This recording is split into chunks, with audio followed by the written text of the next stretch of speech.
చాలా ఈజీగా సింపుల్గా పట్టే టొమాటో పచ్చడి ఎవరైనా ఈజీగా చేసేసుకోవచ్చు ఇవి. ఇక్కడ నేను 5 కేజీల టొమాటో తీసుకున్నాను. దానికి 3 స్పూన్స్ పసుపు, అలాగే 2 గ్లాసెస్ ఆఫ్ కల్లుప్పు నేను కలిపేశాను అనమాట.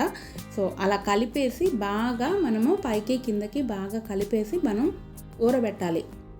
ఒక నైట్ అంతా ఊరబెట్టేసిన తర్వాత వరుసనే 3 డేస్ మనం ఎండలో ఆరబెట్టాలి. పీసెస్ని సపరేట్ చేసేసి గ్రేవీని కూడా సపరేట్ చేసేసి ఆరబెట్టాలి.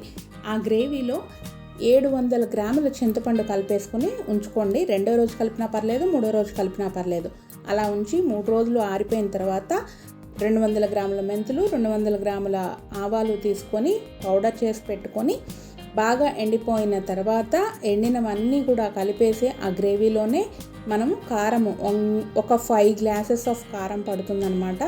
లేదా కారం ఎక్కువ ఉందంటే 4 గ్లాసెస్ తీసుకోండి. అలాగే ఉప్పు 5 గ్లాసెస్ తీసుకోవాలి. నేను 4 మాత్రమే తీసుకున్నాను. ఫస్ట్లో వేసిన ఉప్పు కూడా కౌంట్ అవుతుంది. సో అక్కడ 2, ఇక్కడ ఇంకొక 2, మొత్తం 4 గ్లాసెస్ వేసుకొని అన్ని ఇంగ్రీడియంట్స్ కలిపేసి బాగా రుబ్బాలన్నమాట. పేస్ట్ లాగా అయిపోయిన తర్వాత చక్కగా జాడీకి వెత్తేసుకొని ఒక పక్కన ఉంచుకోవాలి. మనకి ఎప్పుడైతే అవసరం అనిపిస్తుందో అప్పుడు తాలింపు పెట్టుకోవడానికి కొంచెంగా తీసుకుని తాలింపు పెట్టేసుకుంటే మంచిగా స్పైసీగా ఉండే టొమాటో పచ్చడి రెడీ అయిపోతుంది.